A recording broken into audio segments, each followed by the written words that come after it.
But tomorrow, tuloy ang hearing ng Blue Ribbon Committee. Yun ang I malaga am doon. still the legitimate, legal, moral Senate President of the Republic of the Philippines. So ngayon maliwanag na sa sambayan ng Pilipino kung sino ang Judas sa 13. I-comment nyo ho ang pangalan ni Chis Escudero dyan sa comment section para maiparamdam natin dito sa senador na to na hindi nagustuhan ng sambayan ng Pilipino yung ginawa niyang paghuhudas sa kasama niya, sa mga kasama dyan sa majority. Di ba siya nahiya dito kay Senator Bato? Di ba siya nahiya dito kay Senator Jinggoy Estrada? Yung isa ipapadala sa The Hague, Netherlands, yung isa nakakulong na. Ikaw banta pa lang. Bumahag ka na, ang kapal na mukha mo, Chis Escudero. Panoorin ho natin to, isang like at isang subscribe. Masaya na ho tayo dyan at sa mga gusto sumali sa ating community, yung join button, nandyan lang ho sa baba. Ito, tanong natin sa comment section, kung sakali ho pong tumakbo ng pagkasenador ulit, itong si Chis Escudero sa 2028, susuportahan nyo ho ba siya? Sino susuportahan nyo sa dalawa? Senator Jinggoy Estrada o itong si Chis Escudero? Ilatag nyo na ho yung mga punto de vista dyan sa baba. Maliban doon sa pangalan ni Chis Escudero na i-comment natin dyan sa comment section, at i-comment nyo na rin ho kung sino ang susuportahin nyo sa dalawa na yan. Si Chis o itong si Senator Jinggoy. Ito ho ang pagdating niya dyan sa Senado. Pambihira naman. Talaga naman oh. Todo palakpak yung mga kasama niya sa kanya. Ibang klase oh. Oh. Ano sounds? Oh. Yun oh. Ayun oh. Si Erwin. Si Erwin lang gusto ko makita dyan. Si Erwin oh. Ayos na. Masaya na si Erwin. Nakasmile na si Erwin. Oh. Yakapin mo yan, Erwin. Kailangan mo yan, anak ng towa. Pag nagkataon. Sabi siguro ni Erwin, salamat. Nagmamakaawa na ako kagabi.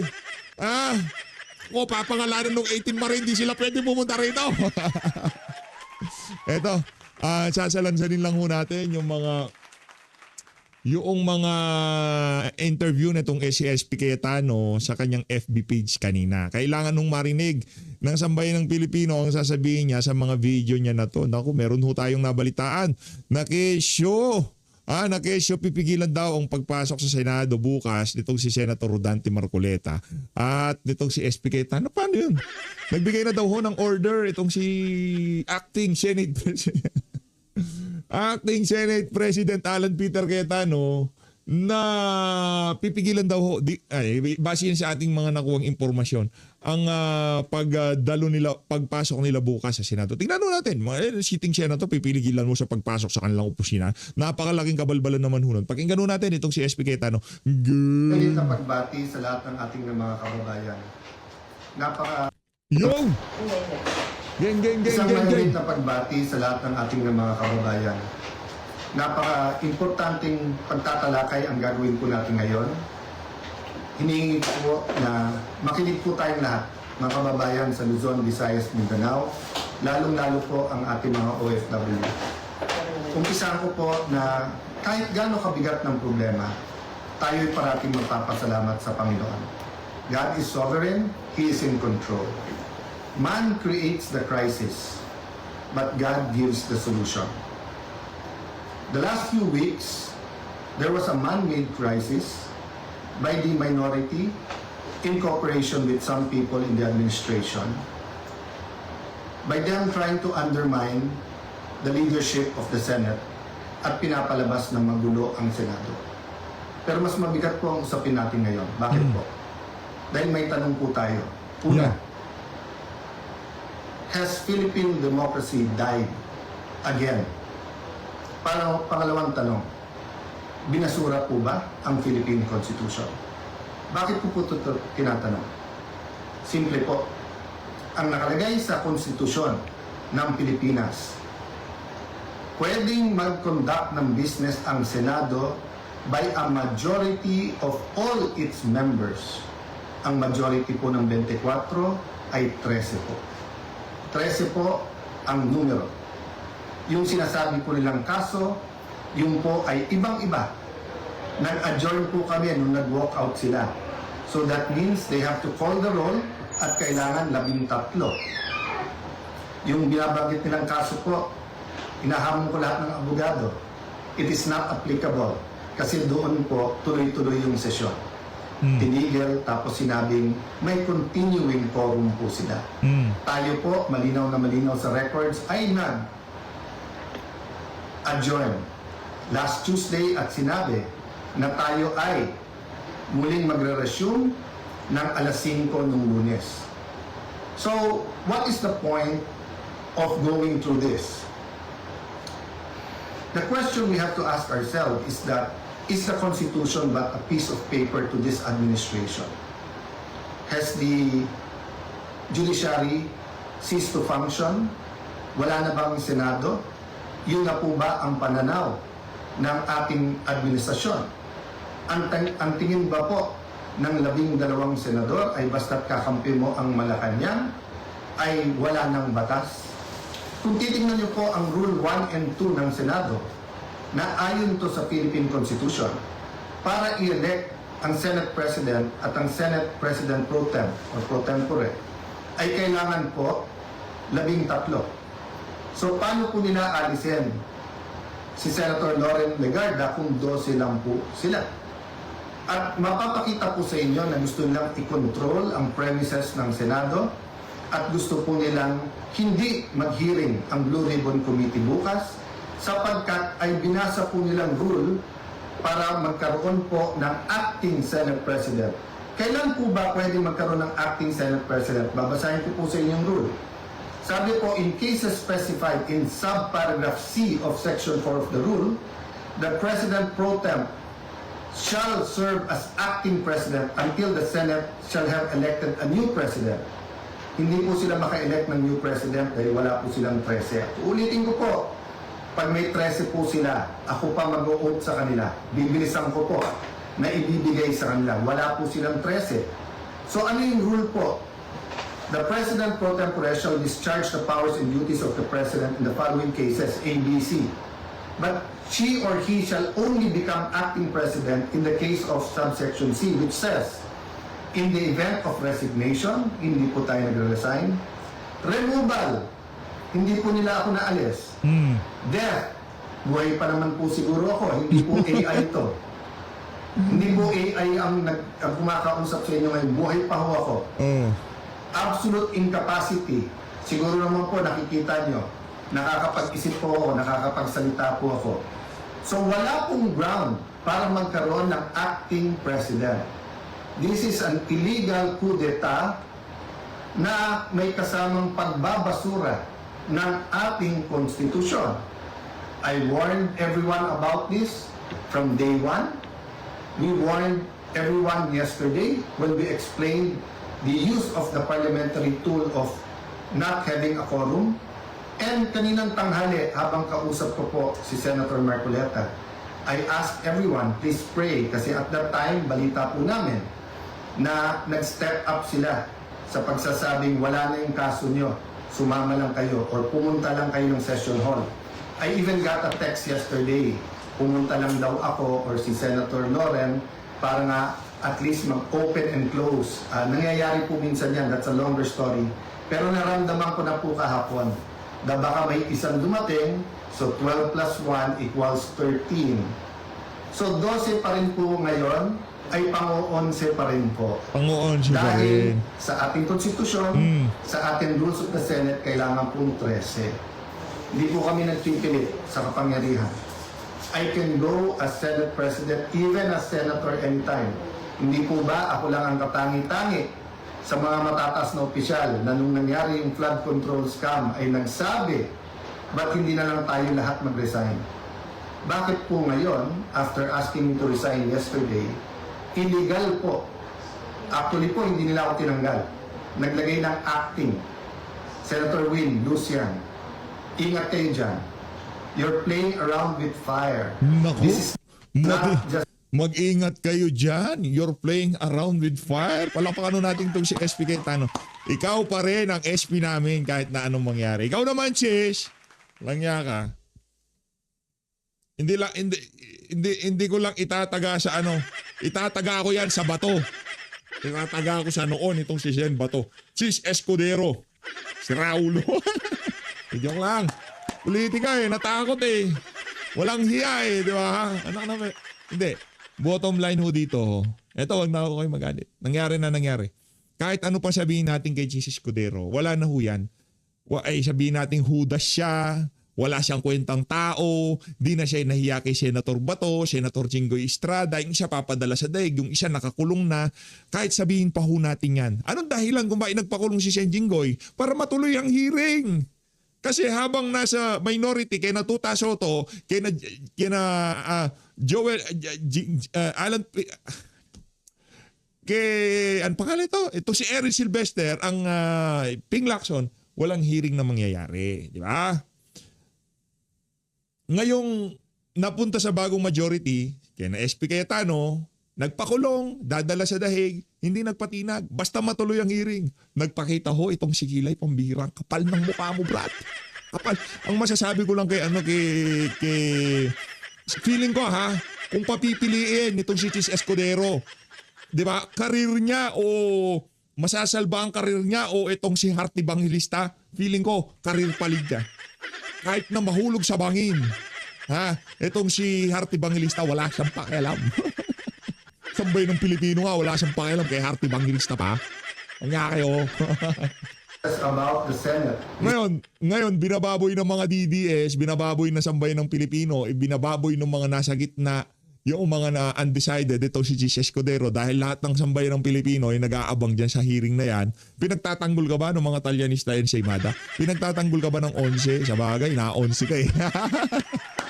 Nagpa-11, na-11 siya. This is about the Philippine Constitution. Mga kababayan, sabi nila, ginawa nila to kasi naipit ang trabaho. Wala naman po silang ginawa ngayon. Kung hindi baguhin ang mga committee para walang Blue Ribbon committee hearing bukas, para hindi maimbitahan ang 18 Marines. Pinalitan nila ang presiding officer. Bakit po? Nagpakita po ba ako ng kahit anong partiality sa conduct or pag-usog ng impeachment court? Alam niyo po, madidelay po ang impeachment sapagkat pag pinalitan ang rules ay kailangan pa ho na magkaroon ng publication. So pati po ang ating mga arrangement ngayon magbabago. Bukod pa ho doon, pwede mag-motion for reconsideration kung legal. Ang problema, illegal po ang sesyon kanina. So this is their answer to the crisis they made. From May 11 till now, crisis after crisis, pinapasok yung NBI ng May 11, binaboy din tayo ng May 13, pagkatapos issue after an issue, at ngayon naman po, instead of a simple adjournment sine die, kung saan meron tayong isang buwan na magtrabaho mga committee, pagkatapos uumpisa na natin ang impeachment, they're going to bring the Senate and the country into a political crisis. Ako'y nakikiusap sa lahat. Correct your mistakes. Wala namang problema because I issued an advisory kanina na nakasine die tayo. The country is already in economic crisis. Hindi lang nararamdaman to ng mga upper class.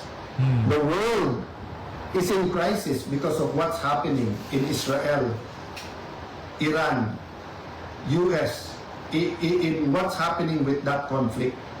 Marami pong naghihirap na, mas maraming maghihirap pa.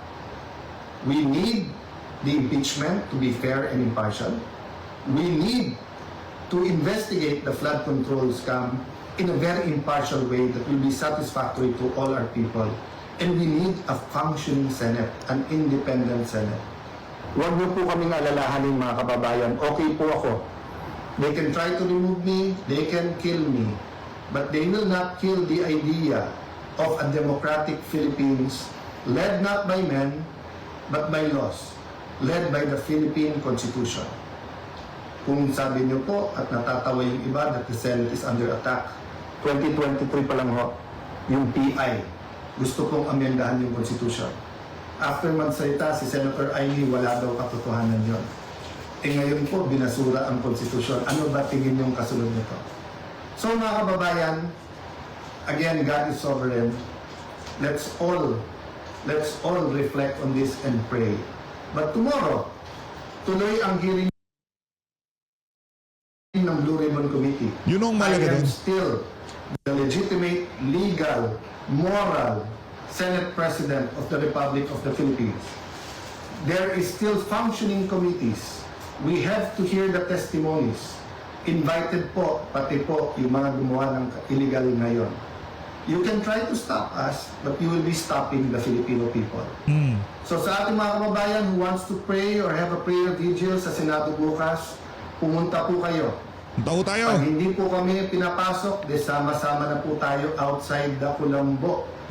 Ang problema po, pag in-outside nyo the Kulambo, ang mga legitimate leaders ng Senado, para nyo na pong sinabing sinunog nyo po ang Philippine Constitution. Sana naman po, tonight makapag-isip-isip ang mga gumagawa nito.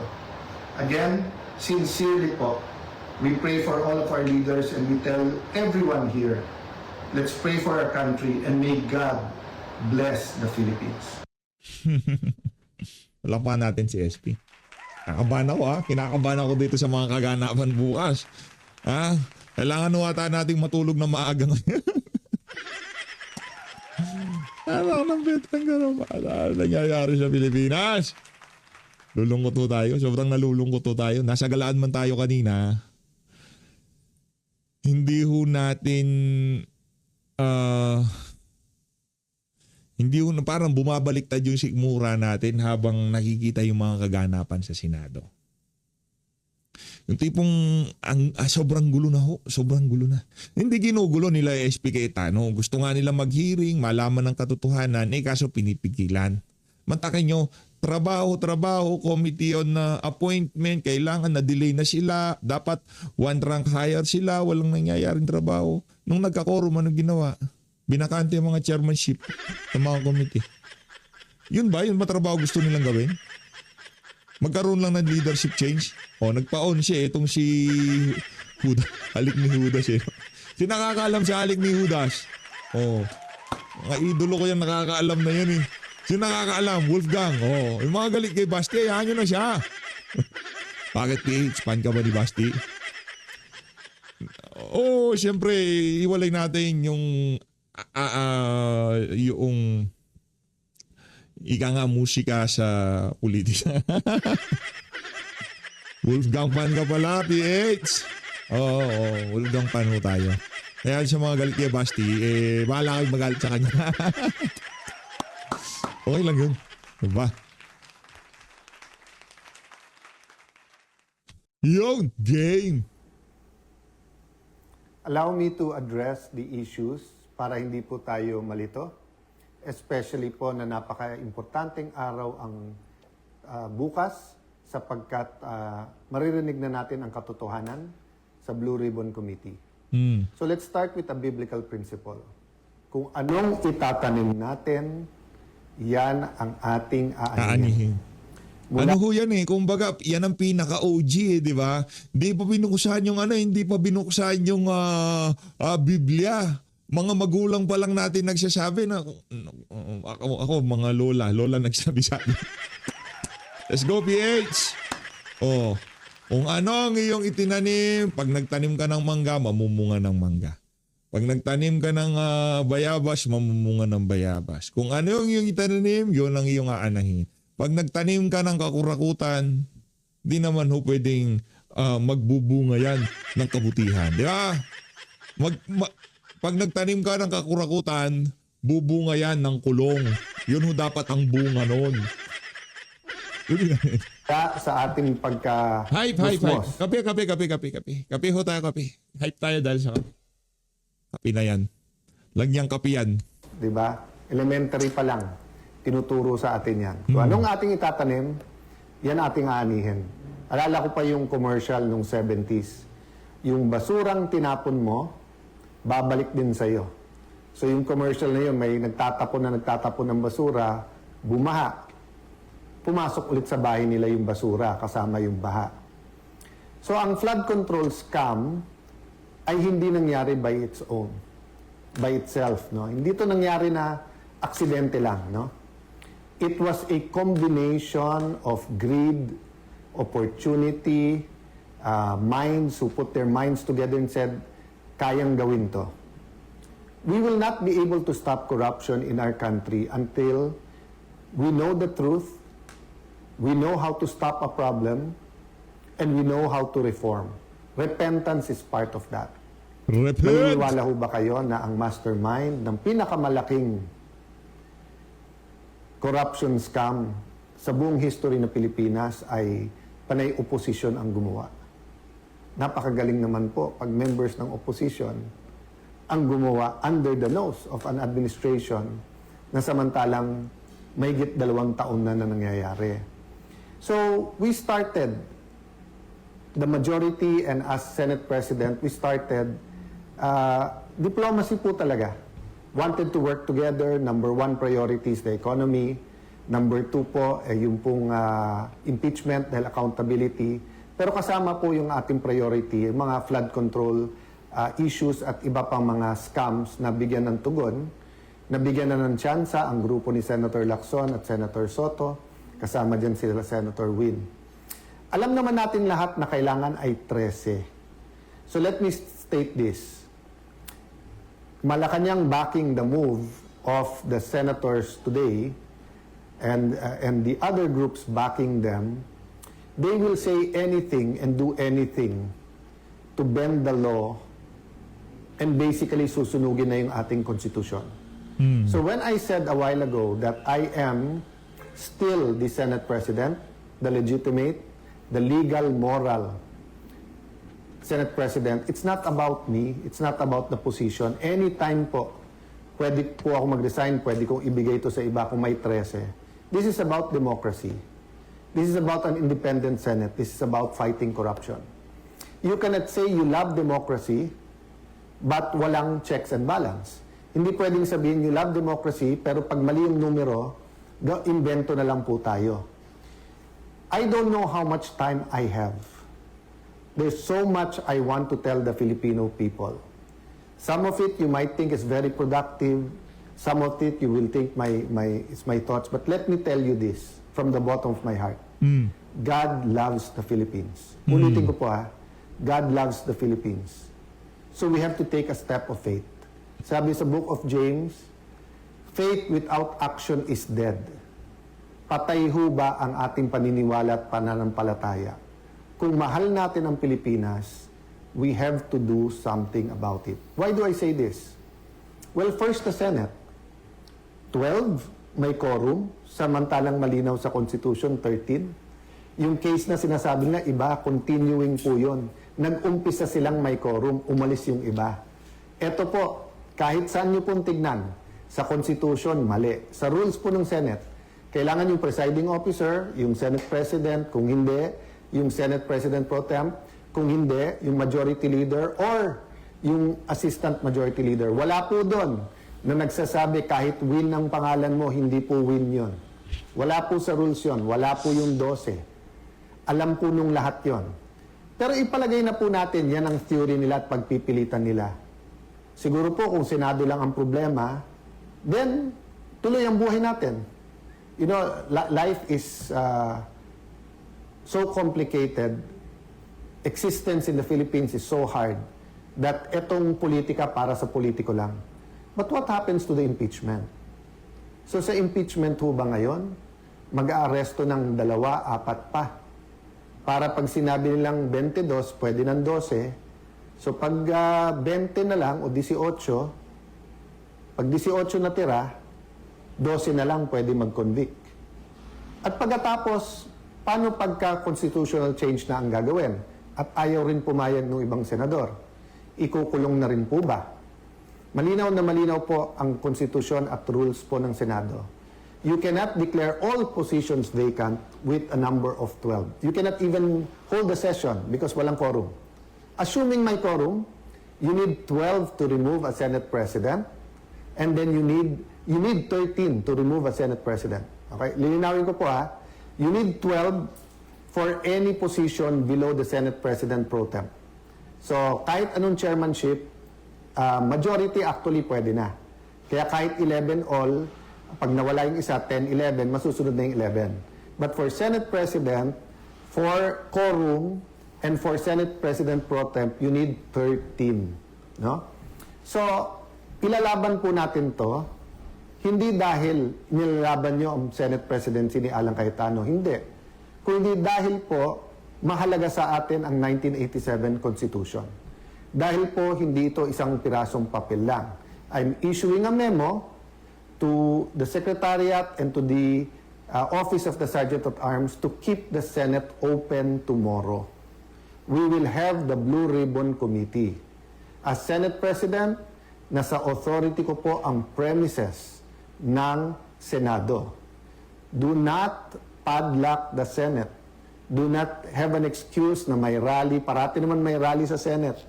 Do not tempt the Filipino people to come out in thousands, hundred thousands, and millions. We are not provoking a political crisis here. You are provoking a crisis. Sabi nila, trabaho yung issue. Pinalitan lang nila yung mga chairman, tapos in-adjourn din. Hindi rin naman pinatawag yung CA para sa mga general. Hindi rin naman tinuloy yung bill sa sabi nilang ospital at saka yung sa mga estudyante, hindi ba? So kitang-kita po kung ano ang kanilang intensyon. Sabi po nila, I'll address myself to, pasensya na po kayo, to the Pink and Dilaw group. Di ba sabi nyo, paano naman yan si Senator Marcoleta at si Senator Jinggoy? Bakit sila ang mga vice chairman? Lahat ng issue nandun sa nilagay nyo yung chairman ngayon, di ba? Issue sa campaign donation, campaign donations, nandun po yung issue ng mali-maleta, nandun issue sa flood control. And then ipopostpone yung hearing bukas. Even when chairmans were changed before, you don't need to postpone the hearings. So, ako lalong na-intriga, ano bang pwedeng sabihin ng mga Marines? Ano bang pwedeng sabihin ng Ombudsman, DOJ at saka DPWH na pati konstitusyon natin ibabasura para lang dito? So yes, I'm appealing for calm. I'm appealing for prayers. But I'm also appealing that we put action to our faith. I will do what I can. I will go to the Senate before 10 o'clock. I will do what I can para buksan yung session hall at nandun po ang hearing natin. My authority now comes from the Constitution, but my strength will come from your prayers and will come from the fact na ang ating bansa ay dapat ipaglaban. I still remember the day that my dad called us together at lumuluha siya at sinabi niyang mag-abroad na kayo because magkakagulo and we don't know what will happen. We may be arrested, we may be killed. That was either February 21 or February 22. I think it was 21, before that day. And we all hugged him and sabi namin, if you love your country, we love our hindi ka namin iiwanan. So, malayo tayo sa crisis, mga kababayan. Malacanang, malayo tayo sa crisis. Why are we bringing it to a point of a political crisis na mahirap i-atras? The hearing is confined. So, yes, the notice of cancellation from the illegitimate, the illegitimate is not the committee. No, hindi ko ginagaya si Senator Erwin na ginagamit yung word na bastard kasi ngayon, whether or not you're a single parent, whether or not you're legitimate, tao ka pa rin. I'm talking illegitimate meaning hindi siya legal. Senator Erwin is not the legal chairperson of the Blue Ribbon Committee. Okay? Senator Pia Cayetano is the chairperson because there was no quorum, there was no session under the law that took place. Daming issue sa Supreme Court, yung unprogrammed funds, yung legality ng 2025 budget. Ang dami pong issue sa Supreme Court. Again ulitin ko po, ang pinakamalaking problema ng ating kababayan ngayon ay presyo. Presyo, trabaho at kita. Dadagdagan pa ba natin? You have manufactured a crisis since May 11 by saying magulo kami. Then you come up with this solution, one day today, papunta sa SONA, when we were going to produce our economic plan, our plan against corruption, the hearings, and then the impeachment. So, I will rest my case there. As I told you, there's a lot of things I want to say, but if we love our country, pray for our country. If we love the Senate, I'm addressing myself sa mga empleyado ng Senate, I don't care yung mga binubulong sa akin dyan na, over the years, eto mga appointee ni Senator Drilon, eto mga appointee ni Senator Soto, etc. I believe that all of you love the Senate. So it's time to speak up, to tell your bosses, whether sila yung nasa majority or minority, we won't stand for this because there's no difference of padlocking the Senate during martial law sa ginagawa ngayon na pinupunit, binubura, binabasura, sinusunog ang ating Philippine Constitution. Again po Alan Cayetano's not the issue here. My Senate presidency is not an issue there. I told you from the start, I'm the walking dead. Walking dead as Senate President. Ano ibig sabihin? Anytime yung hatol na tanggalin sa akin. But ang problema po, ine-escalate nila. So I really hope po that this is not about the impeachment, this is not about changing the Constitution. Nakakapagtaka po, yung pagka-execute, biglang sasabihin na ng House of Representatives na kinikilala si Senator Win, sinasabi na ng Malacanang. Diba? I mean, guys, res ipsa loquitur. Diba? I won't elaborate. Kayo na I won't use the words to describe what's coming now. Why? Because you are as intelligent as I am. You are as patriotic as I am. The question lang is, what are we going to do about it? Pray for us. Pray for Senator Marcoleta. Pray dun sa natira sa majority because paglalaban natin ang ating bansa. Ayun na nga mga kababayan, maraming salamat po sa pagsuporta sa PH Update. Tuloy-tuloy lang ho tayo sa pagsuporta dito sa mga senador na to. Kailangan ho natin tumindig Kasi ito na ho yung iga nga ano na ho ito, pag dito sa isa na to, hindi pa rin ho natin natindigan. Ika nga, itong issue na to, yung nangyayari sa Senado. Ito ang sinisigurado ko sa inyo. Pag nakalusot, napagtakpan, o ika nga natabunan na naman itong issue na to, o hindi pinayagan, pinwersa, tinakot, o binalya, nagkabalyahan bukas, na para talaga di matuloy ang hearing na yan. Malaki hong problema ng sambayan ng Pilipino kung papahintulutan yan. Tayo dito sa PH Update, sa aking pinaka simpleng pagpapahayag ng pagsuporta dito sa ating mga senador na talagang katotohanan ang nais makamtan dito sa usapin na to. Sana yung ating mga kababayan ganito rin ho ang kanilang maging galaw sa mga susunod na araw. Diba? Kailangan ho natin. Kailangan na ho natin tayuan ng mga nangyayari ngayon. Kailangan na ho natin tumindig para sa katotohanan. Kailangan na ho natin tumindig para labanan itong mga magnanakaw na to sa ating bansa. Okay? Di ako naging nakaguluhan dito. Ang sinasabi natin, suportahan ho natin yung mga individual na gustong ilabas na ang katotohanan sa lahat ng kalokohan na to. Pagsalita ng ngitin marin, saldi ko lahat. Nakita lang ang pangalan ni Martin Romualdez, nagwala ho silang lahat. So Luis, mag-ingat po kayo lahat natin Pilipinas.